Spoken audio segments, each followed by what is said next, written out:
Yes, this is Le Mans. Hello and welcome. This is Christopher Tate with our report on the 76th running of the world's most famous motor race, the Le Mans 24 Hours. The closest and most hard-fought race for many years was expected. There were 4 great battles to look forward to, one in each class. At the front, in LMP1 between Peugeot and Audi. In GT1 between Corvette and Aston. Great battles were expected throughout the field, and they'd started at the test weekend.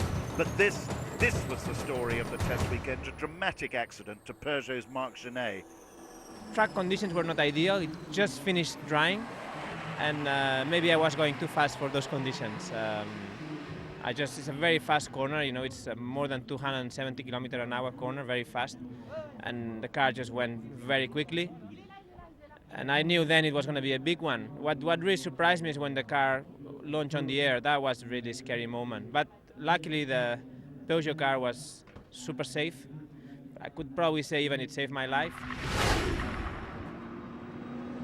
Marc Genet knows he was a lucky man. His teammate, Stéphane Sarrazin, in the other car, the number 8 Peugeot, set a tremendous pace throughout the test weekend, leaving the record at an astonishing 3 minutes 18. This car, the Lucchini, had to withdraw between the test weekend and the race. And this is a nice contrast between speed and the new tramway that takes you from the centre of the town of Le Mans out to the circuit. So 2 options, a Corvette or a tram. We'll take the tram and go and check out the centre of the town, which leads to the famous paysage and scrutineering that happens in the Place des Jacobins in the centre of the ancient city.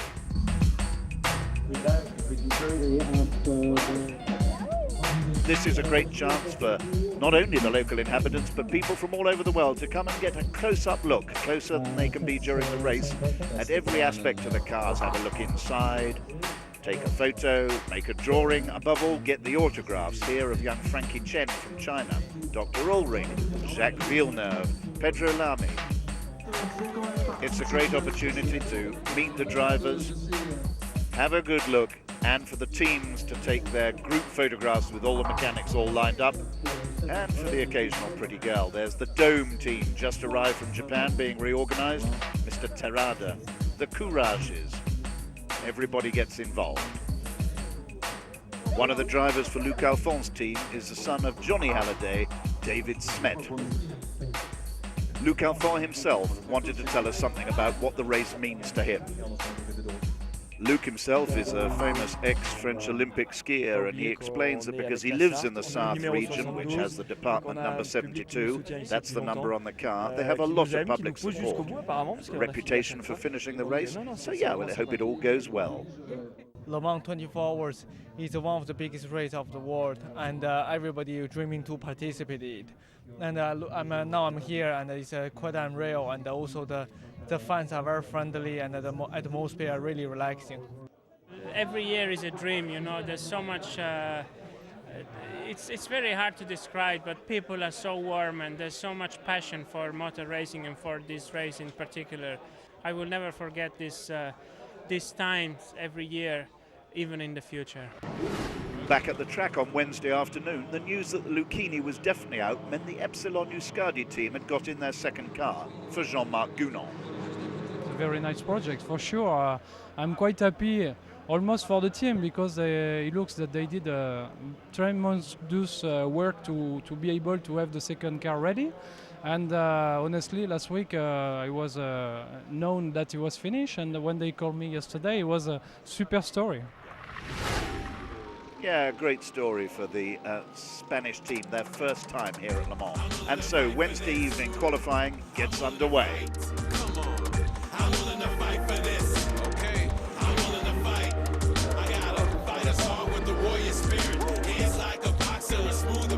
And just as we'd seen during the test weekend, as Jacques Villeneuve looks on, the Peugeots were stupendously fast.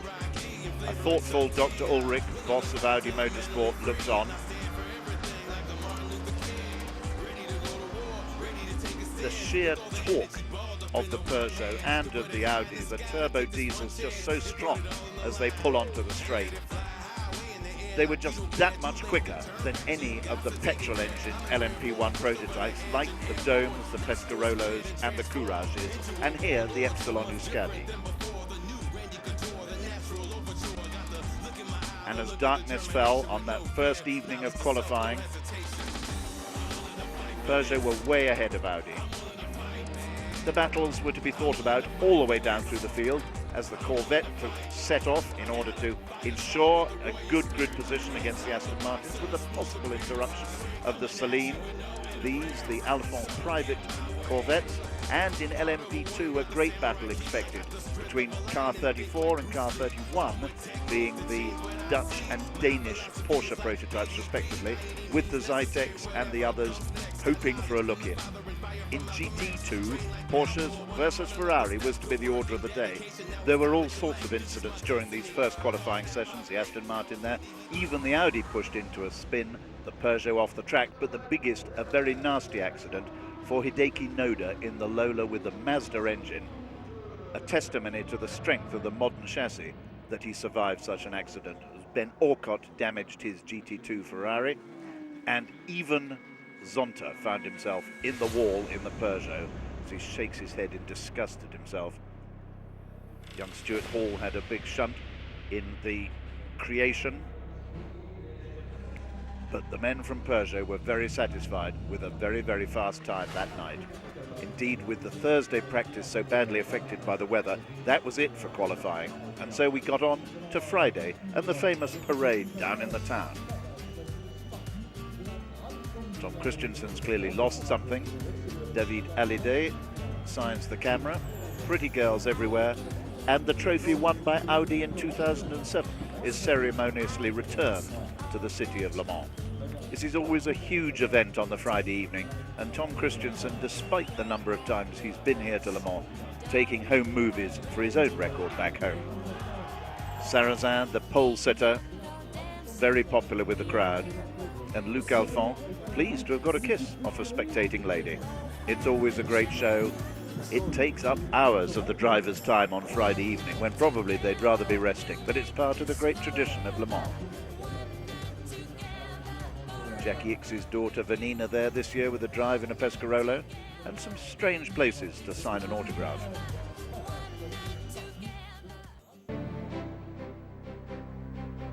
So on race day, back by tram to the circuit itself for an unusual celebration, that of the centenary of Wilbur Wright's test flights from here at Le Mans, as commemorated on this memorial in the middle of town and from outer space by our starters for this year's race.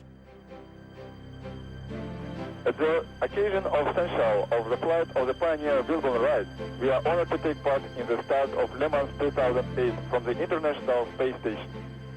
This unique race brings together the spirit of pioneers and explorers that we all have as cosmonauts and astronauts. So, a good race to all. International Space Station, Expedition 17, Commander Sergei Volkov and flight engineer Oleg Kononenko.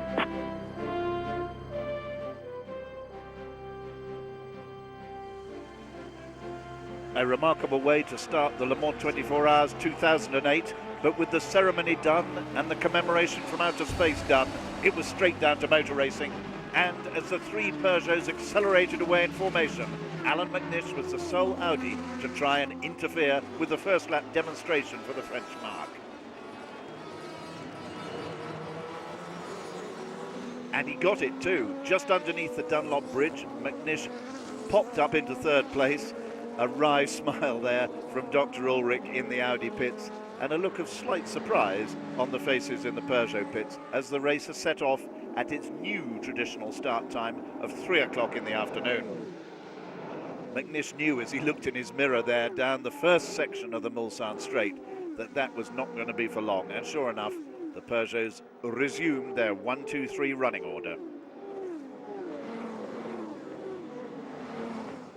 This was certainly going to be a very fast Le Mans 24 Hours right from the very beginning. The battle was to be joined, and even among the Peugeot drivers themselves, there was a fair amount of proper competition.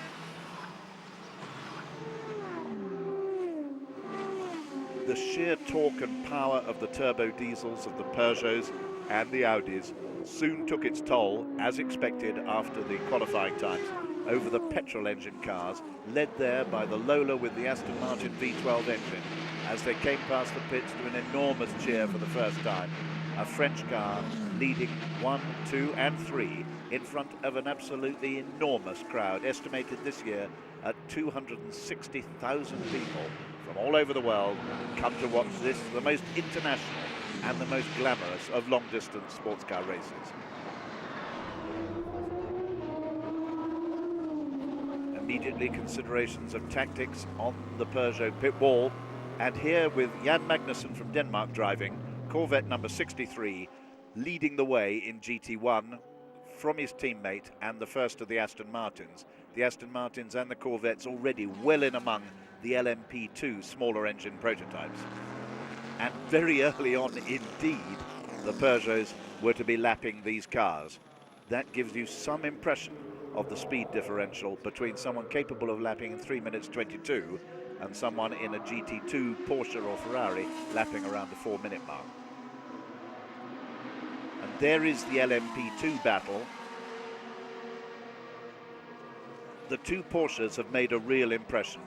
The purple and white car run by the Dutch team, the blue car by the Danish team, and very impressively quick they were too. And this a very early stop for the Peugeot, the Pedro Lamy car that is, just some indication perhaps of relative fuel consumptions. And very early on, those knowledgeable observers were keeping an eye on what was happening to pit strategy between the two. If Audi was in with a shout at all, it was going to be through better and rapid pit stops. Alan McNish stays in his car. He's expected to triple stint. And there's a problem very early on. That's the RML Lola MG. Either a misunderstanding with the creation he was overtaking or his error, but that's Tommy Erdos from Brazil who has unfortunately put the car into the barriers. That's that's Phil Barker, the team manager, looking very concerned. This car has won their class at Le Mans twice before, a constant winner in Le Mans Series competition, and that is big damage and a big problem. There's one of the Epsilon Euskadis in among the turbo diesels, and even despite its powerful Judd engine, that's how easy it is for them to get past. So the overall classification after 1 hour left the Peugeots very much in front of the Audis. The first time you take on a driving stint at Le Mans, always a tense time. Seatbelts come undone, radio unplugged. New driver in, cleaning the screen on these closed coupes, absolutely vital. Meanwhile, McNish carries on, and now he's actually in the lead because of the cycle of pit stops. So car 2 leads for the first time. It's been McNish's dream to win again at Le Mans after his victory in 1998 in a Porsche. He's been so close and so heartbroken on so many occasions. This is what he's really looking forward to in 2008. The numbers 1 and 3 car battle on, and one of the very quick Courage, now run by the Oreca team, in for a regular stop. The Lola Aston Martin went very quickly in the opening stages, but just too quickly there. That was Jan Charouz at the wheel, the son of the owner of the Charouz Racing System team who've put this whole project together. The caption tells us it's Muke, but it was in fact Jan Charouz there in the Aston Martin powered Lola, just making a mistake as he came up to the unlocked chicanes with some cars and traffic in front of him. Easy to do and a lot of damage caused. Daisuke Ito in the white dome here on the left was very impressive. Not been to the circuit before, the car effectively brand new, certainly unraced before. The dome had gone extremely well, and here now is the Aston trying to struggle back to the pits, but with bits of bodywork flying off it, gonna have to have a little stop and a rethink about how to do this. The marshal's concerned as he pulled right across in front of the traffic there. In GT2, the Flying Lizard Porsche there, the silver and red car, looking strong in that class. In GT2 this year, it's 7 Ferraris against 3 Porsches, and very important to keep up to the pace at all times, and that is exactly what the Porsche cars did not need. Seth Neumann, driving his own teams, the Flying Lizard Porsche, tangles with young Patrick Long from the United States, a Porsche Works driver loaned to that team, and that is the result. The Flying Lizard car very badly damaged, and the 76 Matmut-sponsored IMSA-entered car of Long stopped, and that's it, wheel ripped off, not going any further, which means that Mika Salo, the former Ferrari Grand Prix driver, in this Ferrari, car number 82, leads the class very impressively from young Alex Davison from Australia in the number 77 Felbermeyer entered. Here it is, the Felbermeyer entered Proton team Porsche. Really effectively now the only Porsche left in that class. The Aston Martin did manage to get back to the pits and can now be worked on in good order. The two little spikers there passing through shot were not having a particularly good race and were very much outpaced by both Ferrari and Porsche. In GT1, as he goes past the spiker, we see Johnny O'Connell, just how quick and powerful the GT1 cars are. Nevertheless, the closing speeds from the Peugeots are just impressive. At the right-hander into Arnage there, with the Aston Martin in its all-new Gulf famous colours, the blue and orange. Very close indeed to the leading Corvette.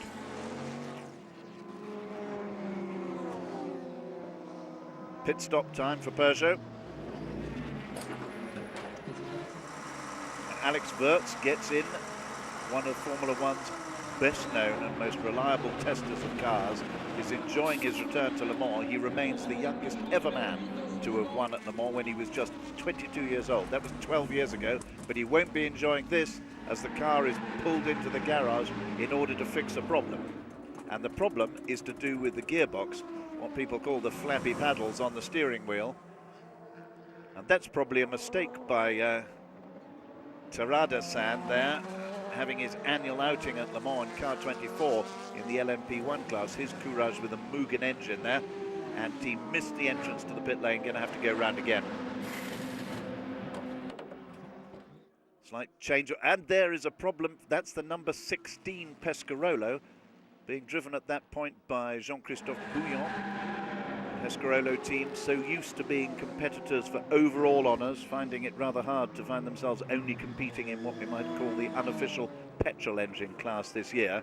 And now some catching up to do after that off, and we'll need to check for damage there as well. Jacques Villeneuve.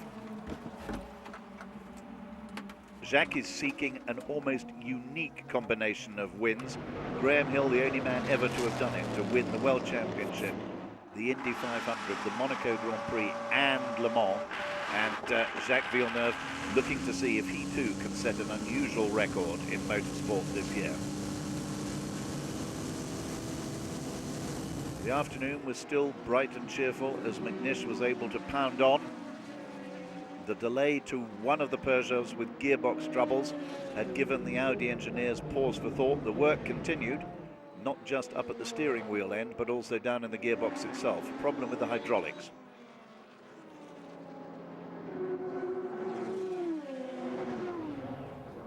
Young Christian Klein, just out of Grand Prix racing, taking a close interest in what's happening to his teammates' cars as Wurz does finally get underway.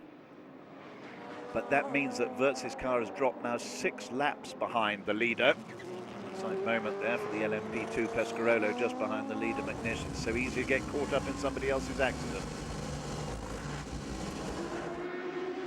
And McNish comes in after a really powerful stint, and he's going to put Rinaldo Capello from Italy into the car. And the Aston Martin, currently being driven by Antonio Garcia, promoted this year from the private Aston Martin teams to the works teams, continues to take the battle to Corvette, and he leads just by a shade, hardly any time at all. And a problem there for one of their class competitors, the Celine, losing a wheel. On sait pas trop si c'est David Smet, David Halliday, explaining that, well, it looks as though it may have been a mistake in the pits. We don't know. It's bad news at this stage of the race. It's clearly very disappointing.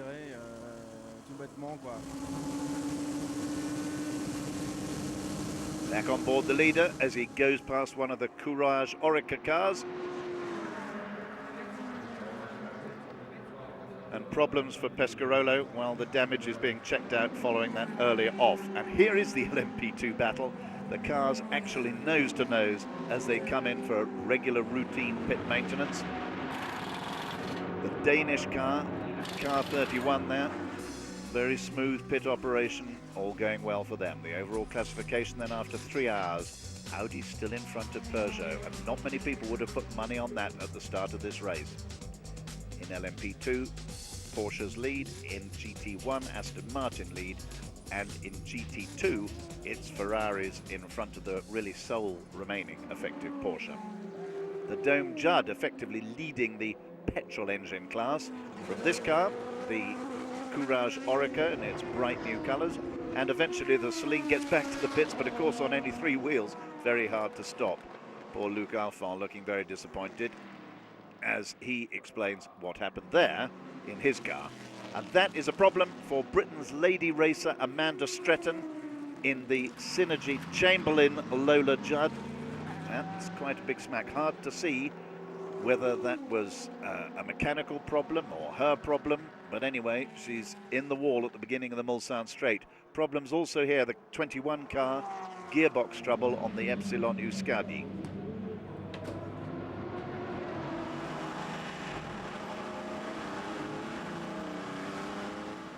Back on board the Peugeot. Minassian desperate to close down. Dindo Capello there. You're in P1, you've got 10 laps to go until your next stop. Darren Turner now consolidating Aston Martin's lead over Olivier Beretta in the Corvette. But it's not a lot. And there's oil down on the track, and the mechanics doing great work at the entrance to the pit road, but need to get out of the way quickly when this battling duo from GT1 come in. Aston 009 just in front of the Corvette. And can they do that the same way as they come out of the pits? Tyre change going on there, not just a refuel. That'll be a little bit longer.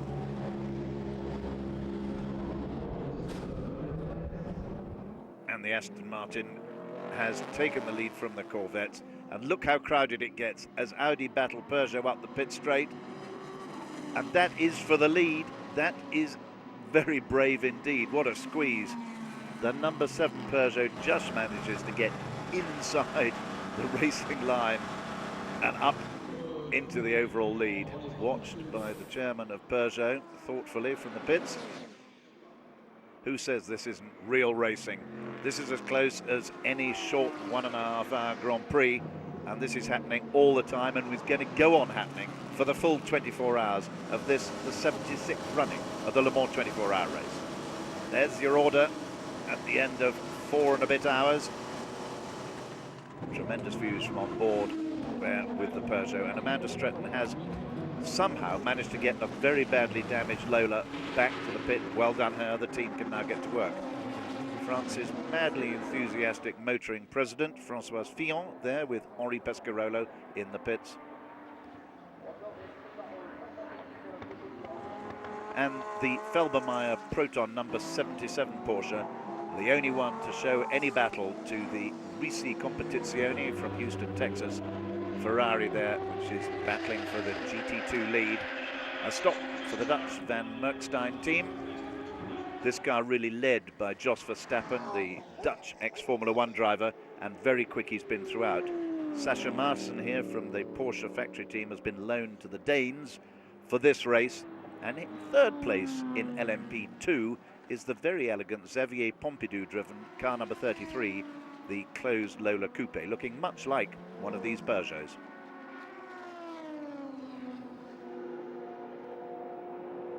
It does get tight. Look how difficult that is as they battle their way down the Mulsanne Straight. Everybody biting their fingernails. That's the Courage and the Dome garage there, top left and top right of your screen. And Montani sets a new lap record. That is 3 minutes, 20 seconds, 0.6. Fastest lap of the race so far to fearless Frank Montani.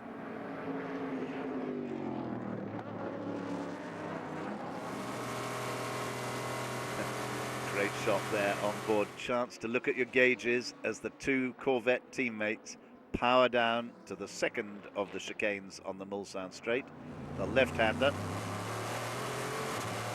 and pull away in due course from the Mulsanne corner. Jan Magnussen looking very calm and collected as he battles for the all-important manufacturer's trophy, as it were, in GT1. Very close indeed between the two Porsche prototypes.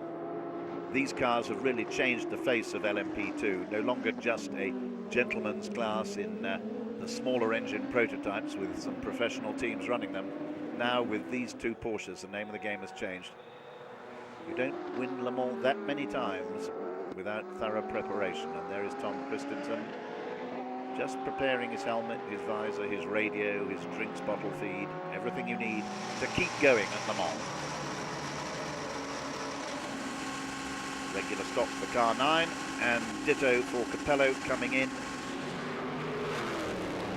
And there is the lead changing hands in the pit lane. Immaculate pit work by the carefully drilled Audi team. And there is Christensen with his helmet, setting off out of the pit lane. The Michelin technicians just having a little check over tyre wear, temperatures. It's a very important element in the Le Mans 24 Hours. And so in the petrol class, as it were, the Courage continues to battle with this, the number 17 Pescarolo. Olivier Panis talks to us and tells us that yes, well, he started and did a double stint, but it all feels very different from Formula One. Above all, he says, I find it difficult to cope with all the traffic. But above all, we have to avoid any errors until we get to the end.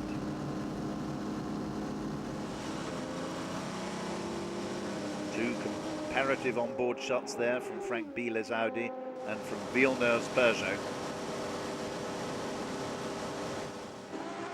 A little inter-team battle there. Peugeot team look on. More regular service. And there's Tom's drinks bottle coming at him on a long stick. Only a limited number of technicians, 4, allowed to touch the car at a pit stop. That's why you see the cars going into the garages so often when they have anything but the most minor of problems. The engineers just checking the rate of tyre wear and letting him out again without any change.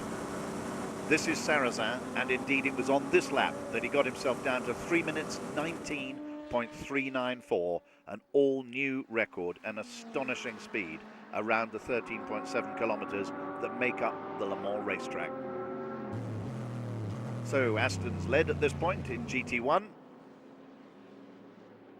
And the 007 car, 3 lights on the door, means it's lying in 3rd place in their class. That's a car co-driven by Heinz-Harald Frentzen, his first return to Le Mans in 16 years.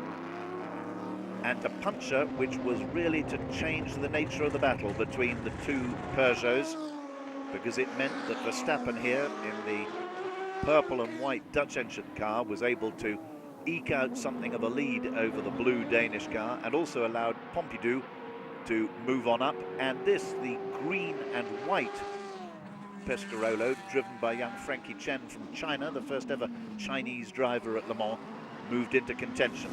5th place was the elegant British-built Embassy, being driven there by Warren Hughes.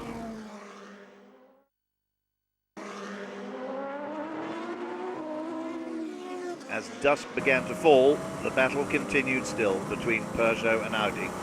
Traffic conditions making sometimes lapping and overtaking very exciting indeed.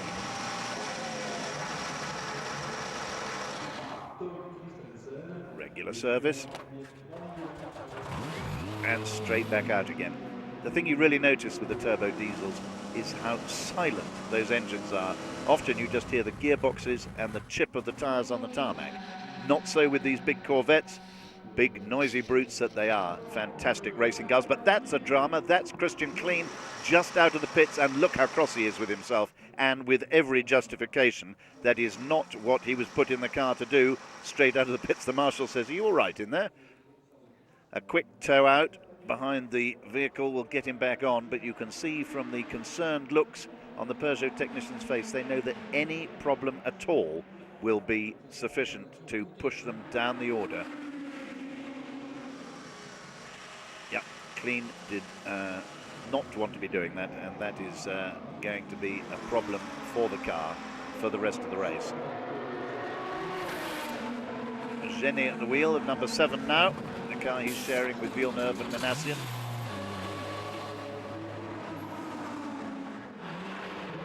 Whilst further up the pit lane, another immaculate stop for Audi. So, after nearly 8 hours of racing, the number 7 Peugeot leads from the McNish Christensen Audi, and that's someone in trouble at the top of the hill. Looks like one of the GT2 Ferraris. Yes, indeed it is. Christian Montinari there on that car. And this is the class-leading Mika Salo car. That's Gian Maria Jimmy Bruni being hauled unceremoniously out of the car. Salo being put back in again with the Finnish colours on his helmet.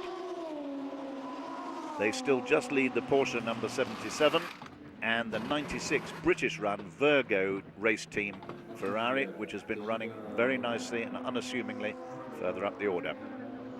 The Celine continues, but they do have their problems now, and they are now some way, as is the Lamborghini, away from the front of the class, which continues to be dominated by the Aston Corvette battle.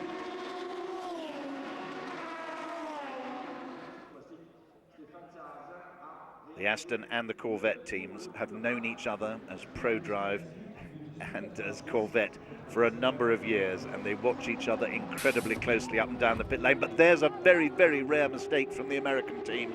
They've let the car off the jacks before the wheels gone on, and that will lose them further precious seconds. Heads are shaken in the pit. That's not the sort of mistake that you would expect. The Team Modena, private Aston Martin with a very strong driving team led by Christian Fittipaldi, the ex-Grand Prix driver. A little further down the order in GT1. Nighttime at Le Mans. Always evocative. And a little struggle going on there within the cockpit of the number 5 Oreca Courage. And this is the Tokai University entered Courage from Japan, with a string of veteran Japanese drivers, not been very quick, somewhat troubled by its engine, and also there with a little bit of trouble getting away after a stop is the Dome Judd. The Privateer Pescarolo. But look at the oil on the windscreen. That has come out of the dome, and how the driver can see anything at all is hard to imagine. That is an astonishing amount of oil on the screen. This is where you need some really effective cleaning. Yeah, and a thumbs up. Can you see now? Yes, I can. Thank you very much. I can get back into the race. The dome itself, as you can see, has lost its engine colour. It's blown a whole basket of oil out of the back of the car, and that's what caused the problem, as the private British Lola is once more pulled back into the pits for further work, as is the Courage from the Japanese university team. And there is Yves himself, now no longer such an active part of that team, with Stefan Ortelli, a former driver there, talking to Yves de Schonack. But the safety car is out, and the safety car is out for all the wrong reasons. That is a big accident to the number 6 Courage Oreca, driven at that point by Marcel Fassler, the reserve driver. And the other car, Yves de Schonack now thinks, I've got one car in the wall, and there is my driver. At least I can see he's walking, but he is being put in an ambulance and taken away to the hospital at Le Mans for a checkup, while the number 5 car has its problems. When problems come at Le Mans, they all come together, as we can see there from the closed circuit television down there. In the Porsche curves, that was, where he had a very big off. Work continues up and down the pit lane for people with problems, but some, like Marco Werner for Audi there, just think it's a time to catch up on some sleep. So, behind the safety car, in 2007, the race spent a total of 2.5 hours behind the safety car. So it was a great relief to see that this spell did not last too long. Fassler was all right, and the accident debris was picked up fairly quickly. So it was straight back at it for Peugeot and for Audi, with no great intrusion, but a spin straight away, just to prove that everybody is trying extremely hard. The leader spins, and there, after 12 hours, the leader is still car number 7 from Audi number 2 and the second Peugeot number 9. Peugeot and Audi dominating this race.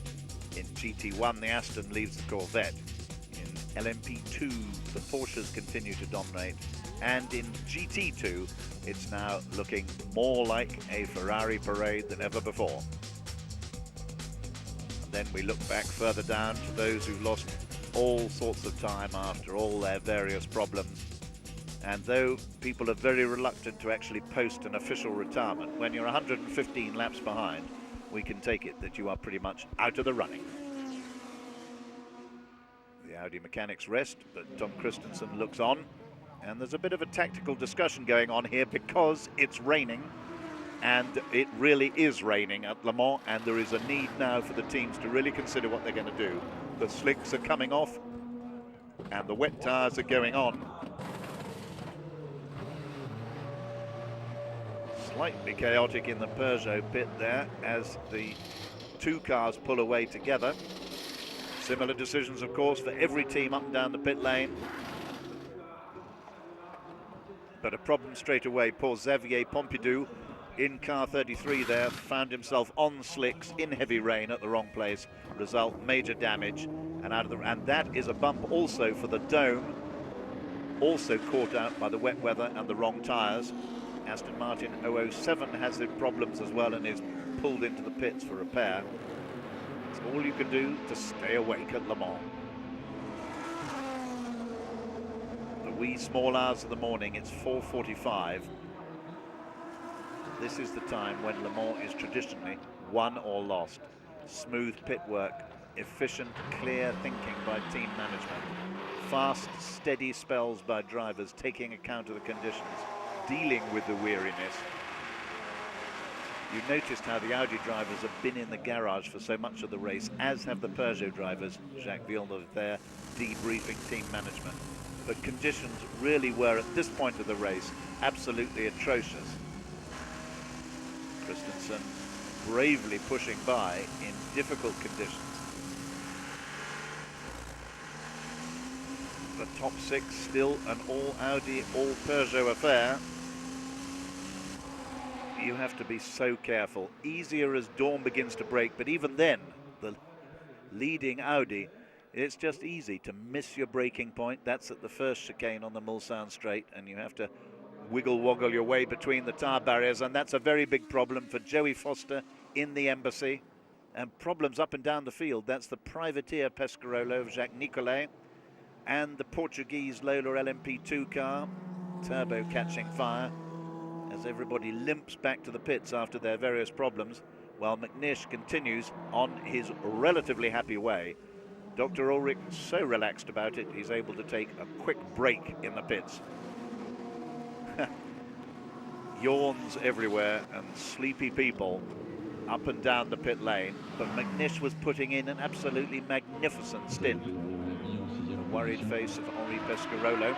Jacques Nicolet, of course, now has a major financial stake in Henri's company, so it's just as well to check to see what your business partner's team is getting on to. Are they getting the car fixed?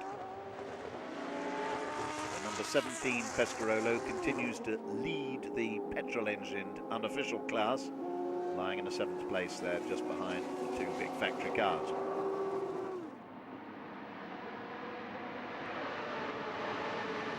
The spray was really a problem at this stage in the morning. Dindo Capello sitting in the pits, keeping a careful eye, and a tyre discussion going on in the Audi pits.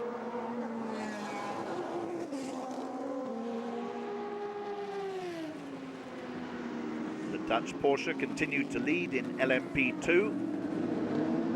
It's great and a great experience, and we experience, I experience wet condition, dry condition, and so all mixed conditions. So it's great as my first Le Mans.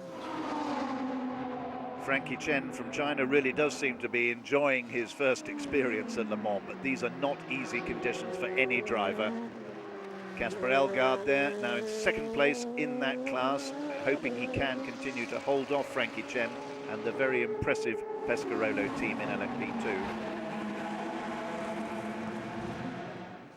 Nervous looks. This car is now second. Nicolas Manassian, a noted wet weather exponent and probably the lead driver in the Peugeot, but even he caught out by the conditions there at the Mulsanne corner at the end of the long straight. Nearly 18 hours gone and the number 2 Audi is in the lead, and it really has been this combination of rain and tactics and storming drives from Capello and Christensen and McNish that have allowed that to happen. And there's a problem. There is a spin. Pedro Lamy, just missed by one of the Luc Alphon Corvettes as pulls away again down at Arnage corner.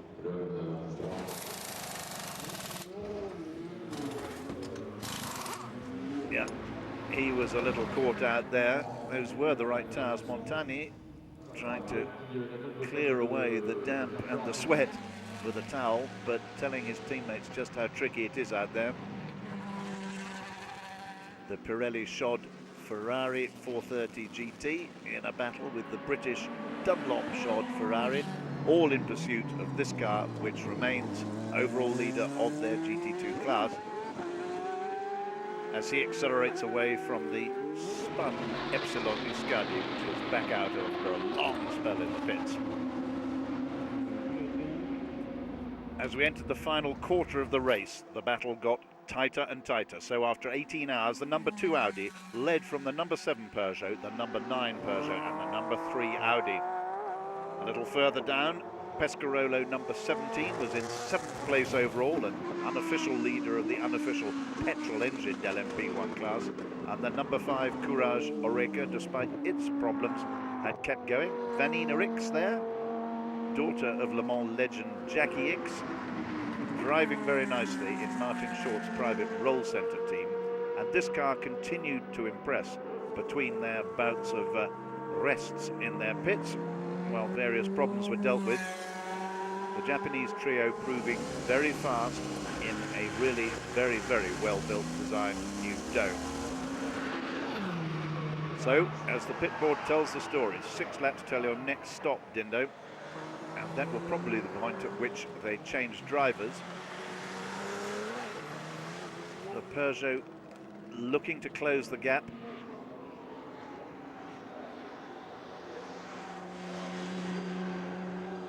It really was getting narrower, but Dindo Capello leading quite comfortably. It's always assumed that he is very much the third driver to McNish and Christensen. Not so. He drove extremely well throughout the 2008 Le Mans, as he always does, and more than kept his head above water in really very tricky conditions. A great drive by Dindo. Sascha Maassen was determined to press on in the LMP2 battle, still looking to close in a little further if he possibly could, as the third team-owning driver here, Van Merkstein himself, took the Dutch Porsche further along. Jacques Villeneuve waits for his big and very important stint. They overtake very close to each other, don't they? Villeneuve knows the pressure that will be exerted on him. Dindo comes in.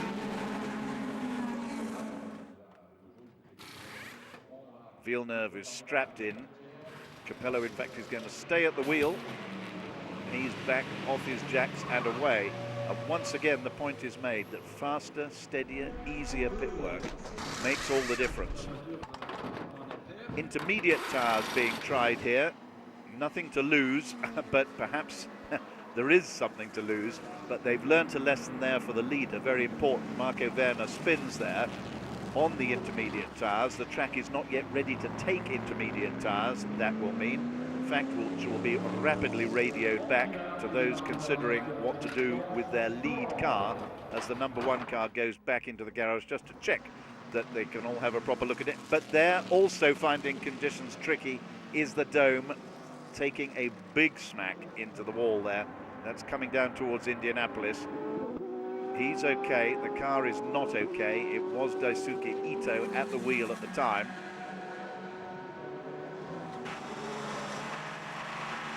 And here is the big moment then, accelerating past the Audi, down the hill, underneath the Dunlop chicane.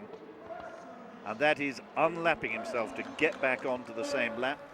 Dr. Werner, as ever, cool, calculating, deciding what it is that needs to be done. The Peugeot team definitely with more to worry about. Reinhold Jost there, whose name is very much on this Audi team, alongside Dr. Ulrich in the pit lane. So what do we know? We know that the #1 car can't do it on intermediates at the moment, and that's important. The Peugeot team continue to battle it out. An encouraging word, dear, and evidence that the track still is extremely slippy there. And while you're having your own spin, that is the Frankie Chen, that's Mathieu Lahaye at the wheel of car 35 there, and clipped by a passing Ferrari GT2 car, makes the damage worse.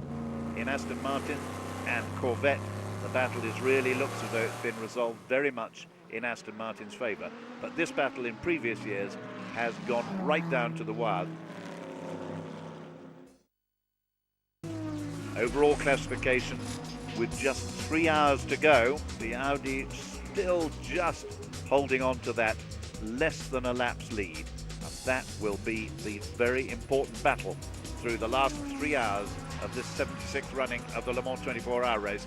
And that is Pedro Lamy, who has gone deep nose into the tyres. That looks as though that's down at Arnage corner, and he's being pulled out by the enthusiastic marshals, very keen indeed to make sure that Peugeot don't lose too much time there. The car's going to be checked over. That's a very old and complex mechanical test there, bouncing up and down on the nose. But the rain is coming down again. And coming down again, as Christensen's just found out. No, he has actually tangled with, that is Juan Barazzi in the Zytek car 32 there. The commentator trackside is very excited, and well he might be. Lucas Luhr going, what has happened there? But in fact, Christensen seems to have got away with it. Worried faces in the Audi pit. Perhaps a glimmer of hope, for the wrong reasons, if you like, for the Peugeot team there. But all's fair as Aston battles Aston, perhaps slightly unwisely, into Indianapolis corner there. The prototype diving inside the GT1 class leader. No change in GT2. 82 car with its very strong driving team in the lead. The Pirelli car currently with Malucci at the wheel. And now slicks are going to be tried. Slicks are going to be tried, and Dr. Ulrich will be very interested to see what can be done, what sort of time can be done. Should they put the leader back onto slicks? The track, as you can see, was now almost completely dry. Time for some careful thinking. Pescarolo pulls away. Hughes de Schonack has to watch and wait and contain his impatience as further problems for his Courage cars. And Audi have now got the intermediate tyres out, and it's raining again. The umbrellas go back up as the spectator enclosures get more and more crowded, getting ready for the finish. The lead car's in. Intermediates on, slicks off, and straight into a proper rainstorm. Christensen has gone straight into a complete rainstorm, and a very difficult position to stop there for the #7 Peugeot in his pursuit. They've also got intermediates. They're waved away. They're going to try and carry on. Hope that this rain shower doesn't last very long. Of course, at Le Mans, with Le Mans being so long as it is, Manassian knows that it may well be dry on the other side of the track, but it certainly isn't dry here. And it's not looking very dry on the Mulsanne either, and Manassian has found out immediately to his cost. Oh, that is not a great start as he's just come out of the pits. Villeneuve looks impassively on. But as you can see, Manassian's got a problem. That's a slow puncher, and that really is that. He's not going to be able to get back from there, and that is effectively what finally ensured that Audi won and Peugeot came second. A bitterly disappointed Nick Manassian tells us it was just a whole bunch of little things, trying to get back into the lead with the tyres. They tried everything. We had no mechanical problems, just the little things.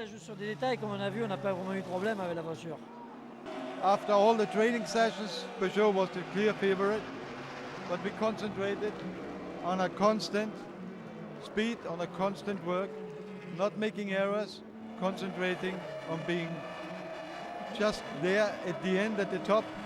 And I'm really proud on my guys that it worked out at the end, having this strong competition. The thump on the steering wheel from Manassian tells its own story. Peugeot knows that this was their race to win, and they didn't. Audi's strategy and this driving team, McNish, Capello, Christensen, just a remarkable, remarkable win for Audi at Le Mans 2008.